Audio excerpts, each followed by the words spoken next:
What's up, Aggies? This is Chancellor May and Lachelle, and it's time for Thursday Thoughts. Let's get right to your questions. Well, this week I get to ask you all the questions. I better be on my best Yes, behavior. I'm glad. I'm scared now. Uh-oh. You ready? I'm ready. Okay. Are we in a lockdown like we were in March 2020? The short answer is no. We are not in lockdown. This is not March of 2020. This is a brief period for us to get past the Omicron surge, and we'll be back to the new normal, whatever that was. Just make sure that you have your daily symptom survey filled out. There are facilities like the library is open, the MU is open, other campus facilities are open and available. So just make sure you have your daily symptom survey done, and you'll be fine.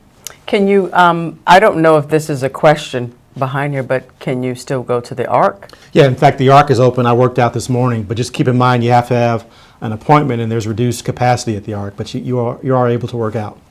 Okay, very good, Chancellor May. I like your answer. Thank you, dear. How do you make big decisions about campus, such as going remote? You know, those decisions are always challenging. They require lots of input. First, I try to consult experts that can give me information, whether that be people, internal experts on campus, or external experts, or things that people have written.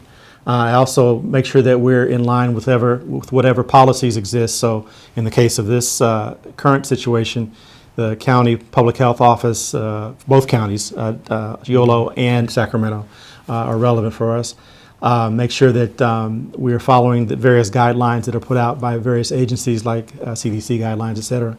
But when I get down to it, I just consult people here, as many constituencies as I can. Certainly the Chancellor's Leadership Council, the Academic Senate, student leadership for sure, staff assembly, all the various constituencies I can. Now, there's not always enough time, unfortunately, to get to all those constituencies when the decision has to be made. Like last week, we had about a week, actually less than that, half a week, to decide if we were going to continue with our plan to be in person or to go remote.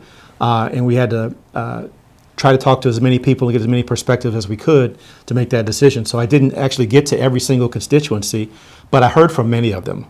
So I'm looking at social media, I'm looking at email. Interestingly enough, on this decision, it wasn't so much the danger of infection, which certainly is a consideration. We had so many staff affected by Right. testing positive, so we were going to be short-staffed. We had not enough custodians, not Right. enough dining and housing work for us. Right. So not only were we worried about everyone's health, we would not have been able to provide the basic services to the students that we Right. normally would have in I a think way that was efficient. That kind of happened with the airlines. Very similar. It was a lot of the, not necessarily the pilot, Right. but just a lot of people The work people for that are the bringing the planes in, the Right, people that are yeah. doing the baggage handling. You have Right. to have a lot of people to make those things happen. So same thing Right. here. Our staff Right. was impacted, which would have prohibited us from delivering the services that our students need.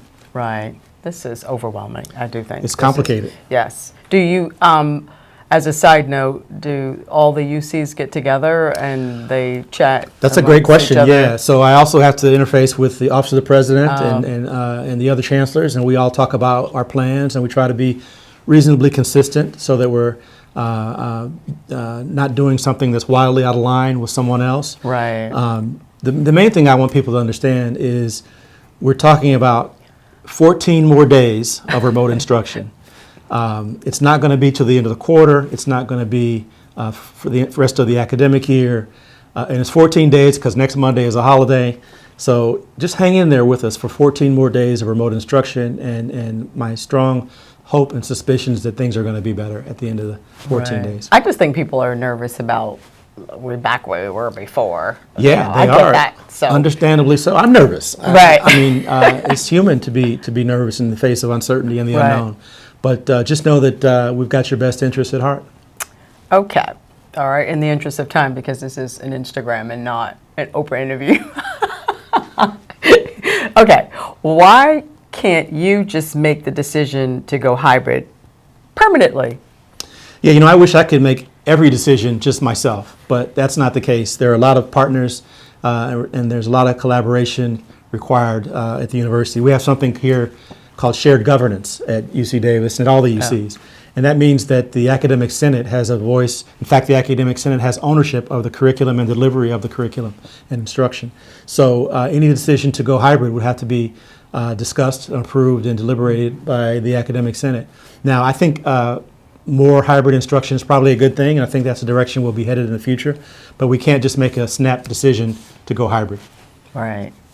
Well, those are two different. One wants to go hybrid, one wants to come back to campus. I don't know. Anyway, who even controls tuition rates? Is that within your power to change?